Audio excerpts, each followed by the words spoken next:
world. So I know I have a girl in my class from Morocco.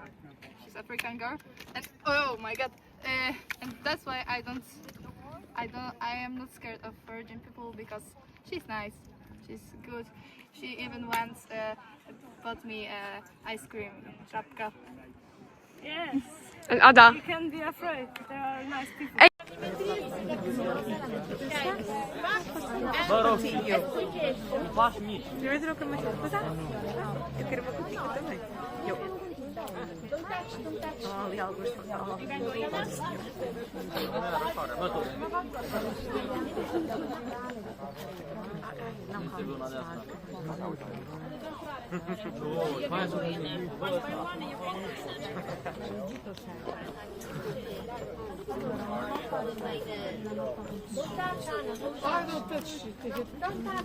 Sorry, I like to touch.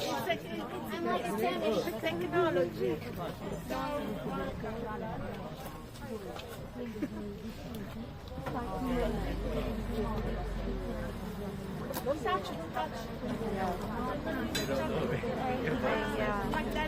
Aren't people the same on both sides of borders?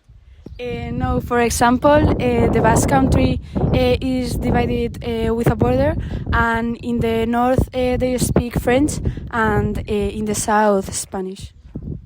And even if we have a language Basque that it's spoken in both sides, there are different laws. And for example, in the south we have more rights to learn Basque than in the north. So it's very different situation.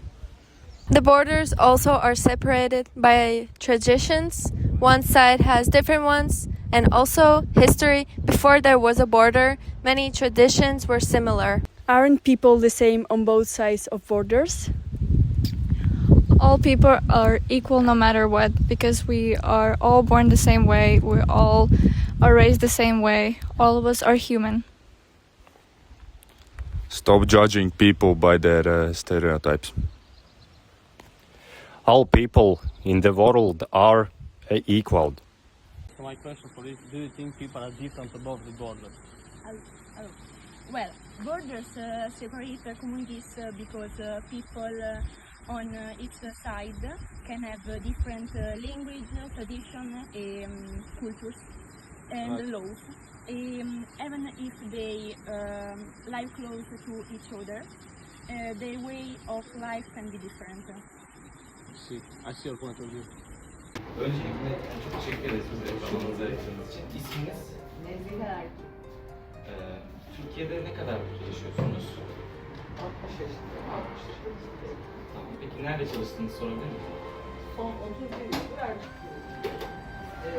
Yunanistan'a sefer yapmışım için. Zaten göçmenlerin, kaçakların yolunda çalışıyorum. Bu arada ilk bu göç başladığında ben Sakın Adası'nda Avrupa Birliği Frontex diye bir firması var. Bu göçmenlerle ilgili kurulmuş. Hem yardım hem denetim hem sınır güvenliği için. Onlarla bir 15 gün çalıştım. İlk Yunanistan'a kaçanların Atina'ya götürdüm gemiyle. 9 sefer yapıldı. O gerçek bir savaştan kaçıştı ama şu anda bahsedilen Türkiye istila eden bu Arap ülkelerinden gelenlerin bunun göçle alakası olmadığını düşünüyorum. Bu bir göç değil, bu savaşla da bu başka bir şey. Türkiye'deki Suriyelilerin demografik yapısı oldukça çarpıcı verilere sahip. İstatistikleri sizinle paylaşmak istiyoruz. İçişleri Bakanlığı Göç İdaresi Başkanlığı tarafından açıklanan verilere göre Türkiye'de kayıt altına alınmış geçici koruma statüsündeki Suriyelilerin sayısı 2024 yılı tarihiyle 3 milyon 96 bin kişi olmuş. Suriyeli erkekler toplam Suriyeli sayısının %50'den fazlasını oluşturuyor. Suriyeli kadınların oranı ise üzerinin bir tık altında kalıyor. 15-24 yaş aralığındaki genç nüfus toplam Suriyeli nüfusun sadece %18. Genç nüfus çok küçük bir alan kaplıyor. Suriyelilerin Türk nüfusuna oranı ise %3,5. Türkiye'ye gelenlerin sayısı 2017 sonrasında azalsa da doğal nüfus artışıyla birlikte sayılar hep yükselmeye gidiyor. Bununla ilgili önlemler alınması gerektiğini düşünüyor musunuz? Ve yani nasıl önlemler alınması? önlem alınmadığı gibi bu destekleniyor zaten. Yani Suriyeliler Türk bebek yapmak için bile para ödemedikleri bir durumdayız şu anda. Türkiye'nin ekonomisi çok kötü. Biz zaten yeterli besine, tıbbi desteğe ulaşamazken bunun böyle olması tabii ki çok yanlış bir politika. Herkes rahatsız. Sadece Suriyelilerle ilgili değil. Sadece Suriyeliler değil. Bu soruda Suriyeliler, evet. Daha önceki Çeşme kaymakamımız orada sınırda görev almıştı. Biz onunla bir sohbette dinlemiştik. Suriyeliler çok tehlikeli değil. Çünkü onlar aileleriyle geldiler. Aynen. Ama bu tek başına gelen Afganlar gerçekten artık birçok kriminal olaya neden olacaklar, oluyorlardı. İzmir Esnaf ve Sanatkarlar Odası Birliği Başkanı ve İzmir Ayakkabıcılar Odası Başkanı gazetelerde okuduğumuz haberlerde bu işi yapan Türk işverenlerin %60'ının sektörden çekildiğini açıkladı. Suriyeliler işçi olarak geldiler, işveren oldular, patron oldular. Odamızda kayıtlı 39 Suriyeli işveren var. Bir kısmı da ticaret odasında kayıtlı dedi. Siz bu konuda neler düşünüyorsunuz? Şimdi bazı şehirlerimizde belediye başkanları ya da mülki amirler buna önlem aldılar orada. Sosyal medyadan okuduğumda biliyorum. Türkiye'nin ekonomisi bu durumdayken kesinlikle kabul edilebilir bir şey değil. Suriyeli nüfusun 1.8 milyonu çocuklardan oluşmakta. Bu bağlamda Milli Eğitim Bakanlığı geçici eğitim merkezlerinin mülteci çocukların okullaştırılması, dil eğitimi ve eğitici eğitimine bakanlık tarafından büyük bir önem verildi. Okullarda sınıf ortamındaki ayrımcılıklara şahit olunduğu veya iş güvenliği olmadan sigortasız olarak çalıştırılan çocuk işçilerin olduğu bilinmekte. Siz bu konuda neler düşünüyorsunuz? Eğitim zaten bir ülkenin en hassas olması gereken yer. Biz Arap değiliz. Arap kültürünü de kabul etmiyoruz ve zaten uyum sağlayacağımıza da inanmıyoruz. Bu durumda eğitimde olmaları en riskli bölüm zaten. Sokakta, markette, dolmuşta, okulda, yani artık her yerde biz sığınmacılarla, mültecilerle karşılaşabiliyoruz. Yani sadece İzmir'de 120 bin, yani bizim yaşadığımız şehirde 120 binden fazla mülteci var. Sizin Bu kayıtlı olan. Sizin mesela yan daireniz, komşunuz olarak bir Suriyeli yerlisiniz. Siz bu konuda ne düşünüyorsunuz? Bu konu o kadar büyük ki artık hepimizin üzerinde bir psikolojik bir baskı var. Belki bundan 10 yıl önce olsa olmaz mı tabii. Ama şu anda tabii ki olur. İstemiyorum, ülkemde istemiyorum. Ülkemin olanaklarını Türk insanının paylaşmasını. Bu bahsettiğiniz üzere Suriyeli veya mülteci işçilerin sigortası çalışması konusunda değinmiştiniz. Siz olsanız gelir elde etmek uğruna fabrikanız var diyelim, daha ucuza çalıştıracak bir Suriyeli çalışan istihdam etmek ister miydiniz? Ya da mülteci. Tabii ki istemezdim ama yapabilir miyim? Ticari kaygıyla olabilir. Çünkü yıllara göre göçmen kaçakçılığı verilerine baktığımızda 2024 tarihi itibariyle sayının 9500, sadece 9514 olduğunu görüyoruz. Yakalanan düzensiz göçmenlerin uyruklarına baktığımızda ise ilk sırada 46 bin küsur Afganistanlı ve 40 bin küsur Suriyeli. Göçmen kaçakçılığının cezası 3 yıldan 8 yıla kadar hapis cezası ve 10 bin liraya kadar adli para cezası. Operasyonlar neticesinde yakalanan düzensiz göçmenlerin ise İl Göç İdaresi müdürlüklerine teslim edilerek sınır dışı işlemlerin başlatıldığı yetkililerce belirtiliyor. Siz bunlara inanıyor musunuz? Siz bunlara neler düşünüyorsunuz? O sınır dışı gerçekleştirdiğine kesinlikle inanmıyorum. Yani o zaten siz onu sınır dışı esnafıyla sınırdan geliyor. İşte gelişmek gerek. Alman Başbakanı bir basın toplantısını izledim. Evet açtık. Daha da açacağız. Lübnan'dan da açacağız. Ya hatırlayın Afganistan'dan kaçarken uçağa tutunan insanları alıyoruz. Yani onlar bir 300 yıl gerideler. Düşünebiliyor musunuz? Zaten taciz tecavüz ne hale geldi o? Evet. Tam bahsettiğiniz yerle ilgili bir soru. Yani Türkiye'de geçici koruma ve uluslararası koruma sayıları ile 2014'ten bu yana 3,5 milyon aşkın mülteci ve sığınmacıya ev sahipliği yaparak üst üste 9. kez dünyada en fazla mülteci barındıran ülke seçilmiştir. Suriyelilerin sadece %15 Avrupa Birliği'nde, Kanada'da, Amerika Birleşik Devletleri gibi gelişmiş ülkelere ulaşabilir. yalnızca %15 ve %80'den fazlasıyla komşu ülkelerde yaşıyormuş. Türkiye, Ürdün, Irak, Yunan gibi ülkelerde. Bu ülkeler çok dikkat çekici değil mi? Yani sizce bu durum neden böyle, nasıl yorumluyorsunuz? Tabii dikkat çekici ama bunun durumunu nasıl yapalım bilmiyorum. İşte onlar gerekli önlemleri alıyorlar. Her ülkeyi yöneten hükümetin önceliğinin kendi vatandaşı olması gerektiğine inanıyorum. It is a fact that the most important issue for integration is empathy given by the hosting community towards foreigners. Yes, I agree with that fact because when people go to another country, they are completely strange there. And when there is not empathy from the people there, then foreigners can't feel like home because it's a different culture, it's a different language sometimes, and if there's not someone from there who helps, who is empathetic and builds a strong, kind bond with the foreigners, it's a completely issue and it happens sometimes, so it's always good to be empathetic with the people who comes to the country. How can a foreigner be accepted beyond boundaries? How foreigner can be accepted beyond boundaries? Foreigners can be accepted when they start integrating the culture of the country they go to. For instance, your country has its own language, and if you go to another country to start to integrating beyond the boundary, you have to start learning the culture of their language, the typical things they do there, because that's how you integrate into a society, and that's precisely what a foreigner should do, especially if they want to become part and feel more.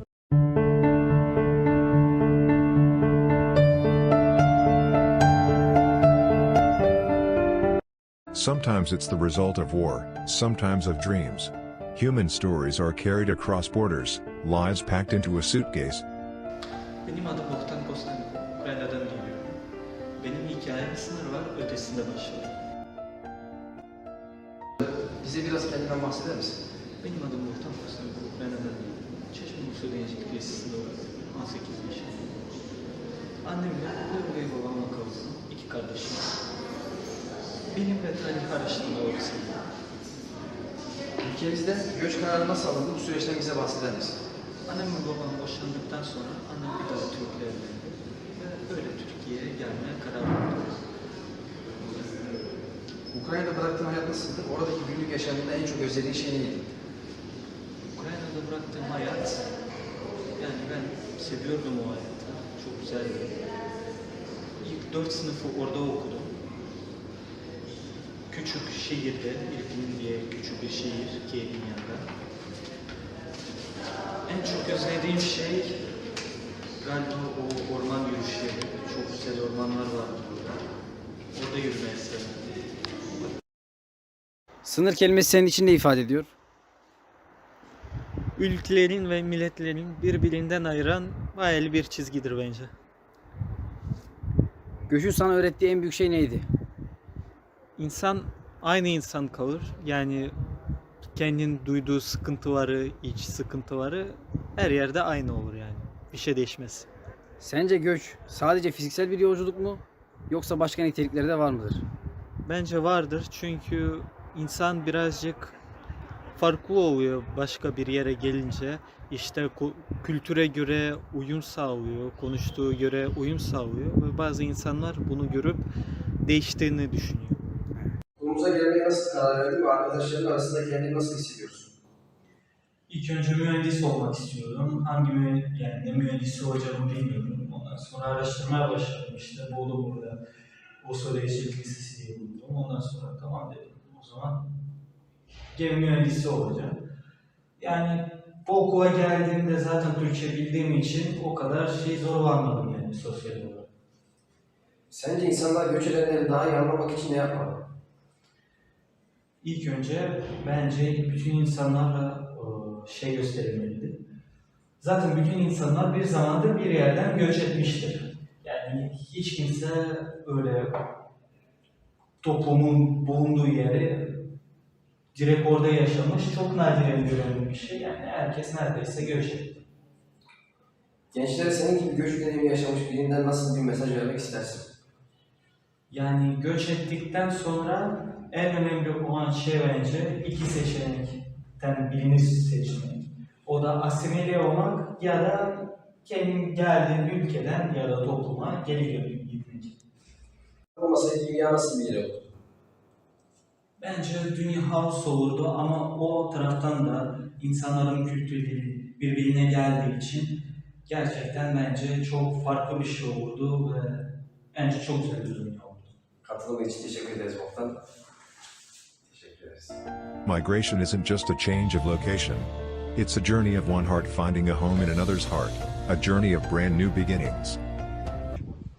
How foreigner can be accepted beyond boundaries? Foreigners can be accepted when they start integrating the culture of the country they go to. For instance,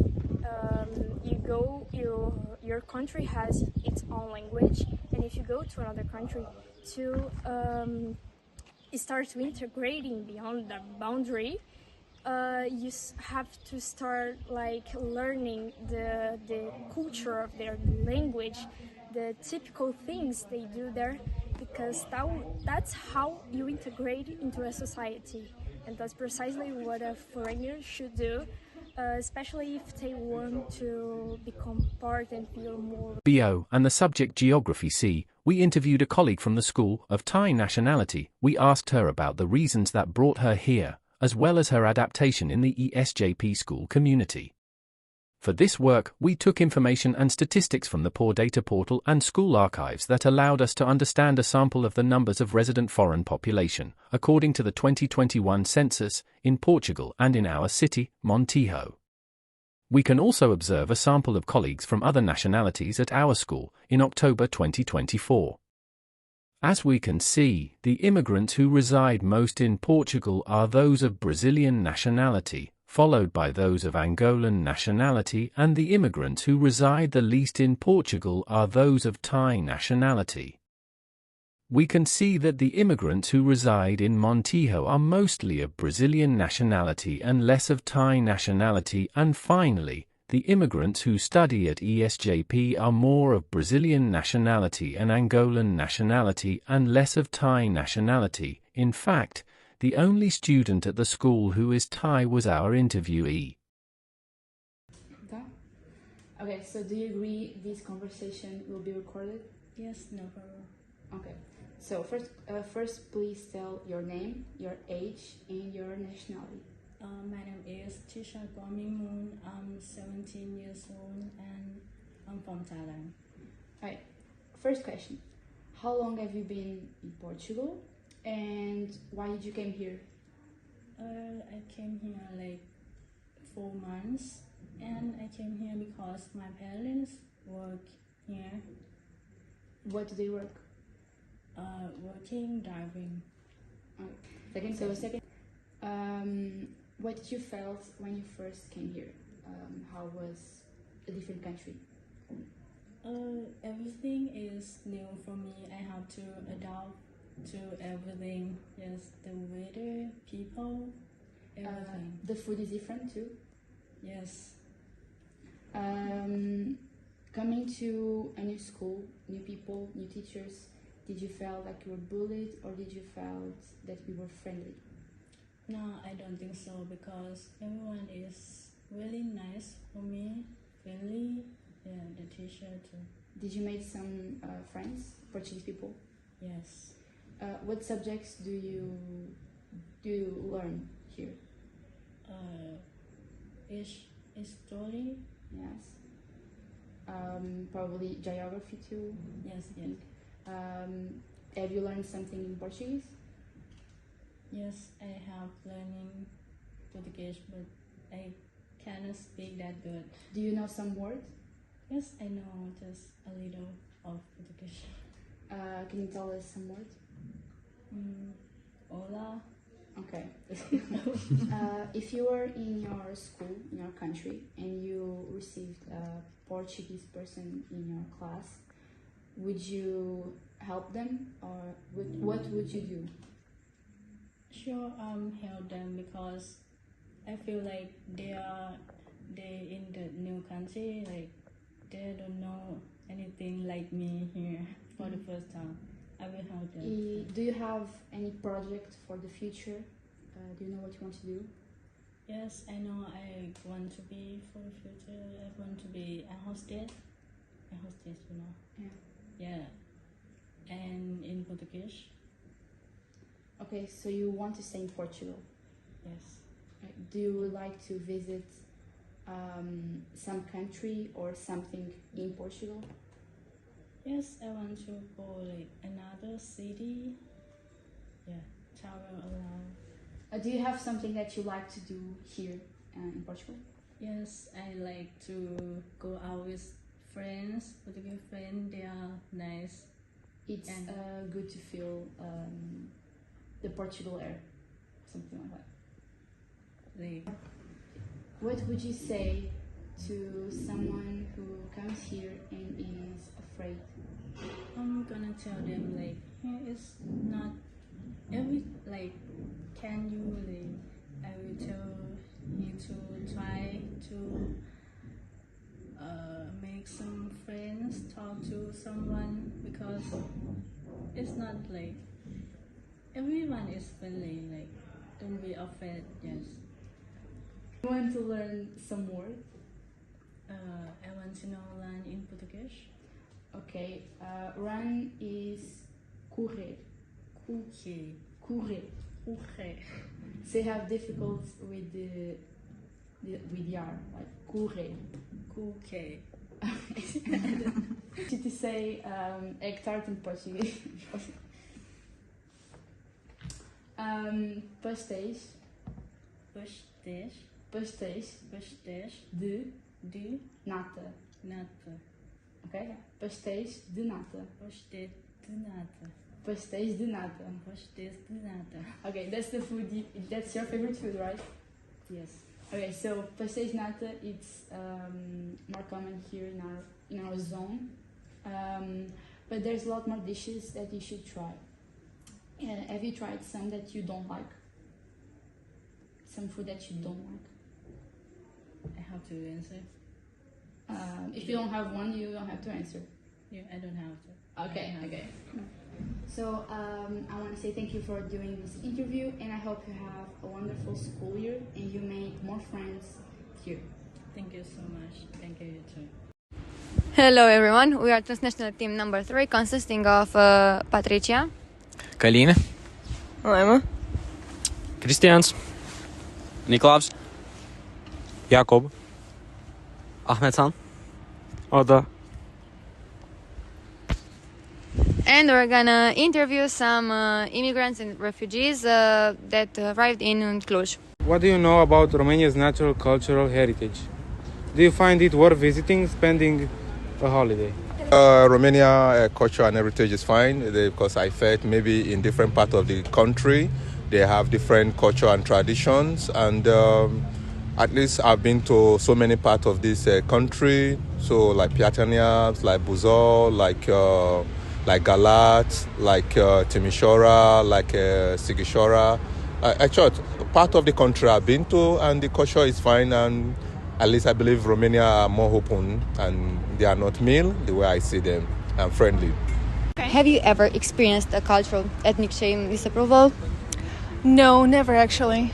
No. Ethnic shame because nationality. So I actually originally Ukrainian, but I moved to States, and culturally things are very different there. People are very accepting. So yes, before I would feel, growing up in Ukraine, I would feel that probably yes, there was some of that, but I have learned to be acceptant. So no, I have never experienced that. Thank you. And one more question. Have you experienced exclusion because of your political beliefs? Also, coming and being basically living in the States, people are very open there. So people kind of like accept all political views, and I learned not to express my political views a lot. So I have never experienced that. How do you manage to preserve your cultural identity among majority? Well, I mean, Romanian culture is not that different from ours. We are from Serbia, so it's kind of similar. We are neighbors and everything. But like here in this region of Romania, it's a bit different than we're from. It's like a bit more Western European, let's say, more like Northern Serbia. But yeah, I mean, when you travel, you have to respect the culture where you are traveling and the way people behave there and their customs and everything. So of course, you know, you perceive your culture and identity, but yeah, you have to respect where you are, you know. And have you ever experienced cultural or ethnic disapproval here? Here in Romania, no. Like, okay, we've been here for a day, but I've been to Romania previously for like a week, and no, not a single thing. Okay, thank you. What do you know about Romania's natural cultural heritage? Is it worth visiting, spending a holiday, a tourist? Actually, yeah, we find the visit worth in Romania. I love in Romania the nature. The nature is very lovely and very nice. And the people are very nice. The people mostly are very nice also. Yeah. It's very, very beautiful and have a lot of natural things. Because I know something about natural in the earth, I like Romania too much. And a lot of places to visit. Yeah. Even the people are very nice and kind. I usually smiley people. Yeah. How comfortable are you setting boundaries in your life? Actually, I live in Bucharest, but sometimes I come here for travel. So here life is so comfortable. Like in dormitory life, it's very good facilities, and our other thing like daily life, our groceries or any other things. So it's so convenient and so near. I don't need to go so far or like that. And also university life, if I say, it's great. All the teachers are so friendly and they always help us. And all the people surrounding me, my Romanian native friend, and they are very humble, very helpful. Whenever I knock them that I need help and I forget the assignment or I need help on that, they always come forward to help me.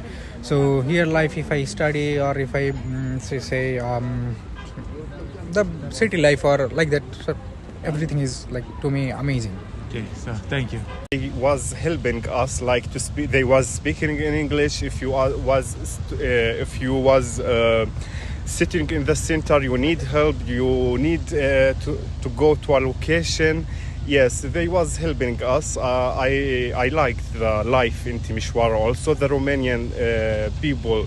Also, they was helpful all the time for the strangers, like for real. I like it really much. I like the student life. I came here like 18 years old, and I found a good people all the time. Yes, because of that I am happy to being here in Romania. I am here like for 8 years. 8 years until now. I didn't think I found myself in another country for the moment. Yes. And about Cluj, is your first time here? No, I have been before here with some organizations. Yes, it was a beautiful experience. I had it like I was here before 3 years, and I like it for real. Yes. Also, all the time, like I was asking, I want to go to that place or something. All the people, they are helping us. There is no reason to discriminate against people from another country because borders do not define a person's value. For example, students from different countries can study together, become friends, and help each other despite speaking different languages or having different. We are a single human race. Science proves that beneath the color of our skin, we are identical. The same goes for gender. Talent and right have no gender, limiting someone because they are a man or a woman. Is not just implied wants woman potential. Inequality is a shows.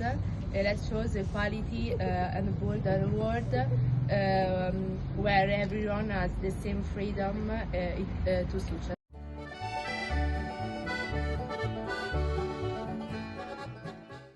To me, borders mean both protection and limitation. They show us who we are and challenge us to look beyond. Borders can separate people, but they can also connect us. We're a part of one world. To me, borders are the lines separating countries and people. They remind us that each culture is unique in its own way. Borders protect identity but shouldn't limit curiosity or respect. I see boundaries in culture and communication, but they can be crossed through understanding and respect. Between generations, my grandparents' world feels different from mine. Sometimes boundaries are invisible between cultures and opinions. Learning from others, we can cross them. I see boundaries in time, privacy, and values that help me work with others. I see boundaries the most between our cultures, since we practice very different traditions and customs. We're all connected by the challenges we face: climate, peace, equality. Kindness and curiosity. Even if we all speak different languages, we understand each other. Probably similar goals, because at the end of the day, we all want peace and a good future for ourselves. We are connected by shared feelings, stories, music, and sports. Where every culture is respected and curiosity is stronger than fear. An open and united Europe where everyone feels respected and safe. To me, the ideal Europe would be a place where diversity is a good thing and it unites people rather than dividing them. In my opinion, an ideal Europe is one that values unity, equality, and diversity. This freedom means, in your opinion, be able to cross borders, all sorts of frontiers. It should be, yeah. Do you want me to expand on it? Yeah, I mean, freedom should be across. It should be an universal, let's say. I mean, it should be universal. Like every single country and every single people around the world should have freedom of expressing their opinions, freedom of choosing. Yeah, overall. Thank you. Nice. Does freedom mean, in your opinion, to be able to cross borders and all sorts of frontiers? In our opinion, freedom means to be able to cross borders and all sorts of frontiers. Because we love traveling, and it's like because if you don't have the freedom, you can struggle, you can discover other culture, you can cross border and go to the other and we love traveling. Yeah. In our opinion, is yes, because without freedom is be able to do whatever we want. Go everywhere and go everywhere. So yes, and in some dictatorship countries, you are not able to go outside to travel to not to see the examples of freedom and of liberty. No, we think democracy means just more than that. For example, we think democracy means freedom of speech, freedom to choose your own religion. Hi, first of all, nice to meet you. I have a question. What is your opinion about freedom? If you think freedom means about to be able to cross about borders or the mental or physically, but borders also. Okay. Well, I think that's essentially one of the things that freedom essentially means. The right to, for example, the right to roam is a law, for example, in Britain, that allows you to go around all of the meadows and places. And that should kind of extend to the borders, in my opinion. That's what I think. Yeah, I think you have a really good answer. So thank you very much.